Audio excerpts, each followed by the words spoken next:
Welcome everyone to a new video where I'll be talking all about the Hydra, alright? We'll cover everything from spawning to killing it, as well as drops, crafting, and much more. So basically there are three types of Hydras, and the only difference between them is their color, okay? There's one that's reddish, another that's more greenish, and a third that's more the color of this water. Got it? I mean, the swamp water, which is where these types of mobs spawn. Hydras basically spawn in none other than the swamp biome, okay?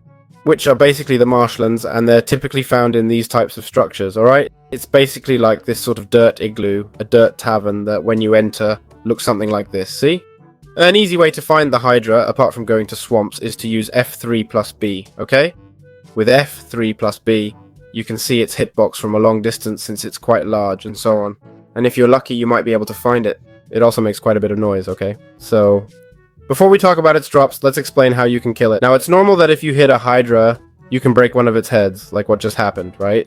But what happens is that when you break one head, two more will appear, got it? The Hydra reaches a state where, well, when you've taken off many heads, it has 9 heads, and the more heads it has, the more it attacks you, the more health it takes from you, and it gets to a point where the Hydra has 12 hit points.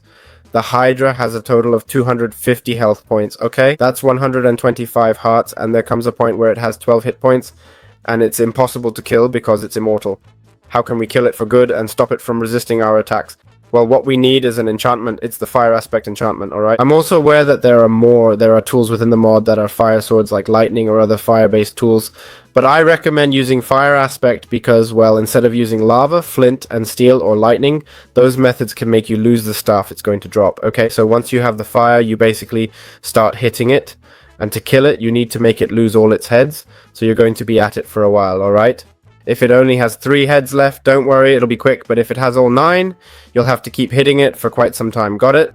So, yeah, as you can see, it's down to just 1 head now, so we finished killing it, and when we've finally defeated it, which as you can see isn't too complicated, it might drop rotten flesh like it just did, and it can also drop anywhere from 0 to 5 Hydra fangs. The Hydra fangs are basically these teeth that don't really serve any purpose other than that. Let's talk about crafting Hydra arrows, which are a special type of arrow with a unique enchantment called Lifesteal.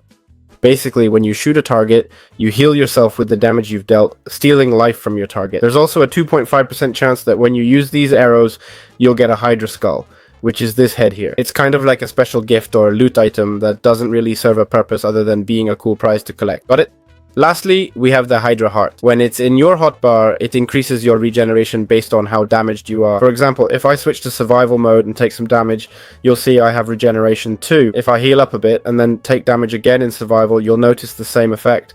But it can actually go up to regeneration Vi, so keep that in mind. Look, regeneration of Foy for 40 seconds just by having it in the hotbar. That's pretty much all there is to it. You have a 10% chance of getting a Hydra Heart when you kill a Hydra. And there's not much else to say. I hope you enjoyed this video, and I'll see you in future ones.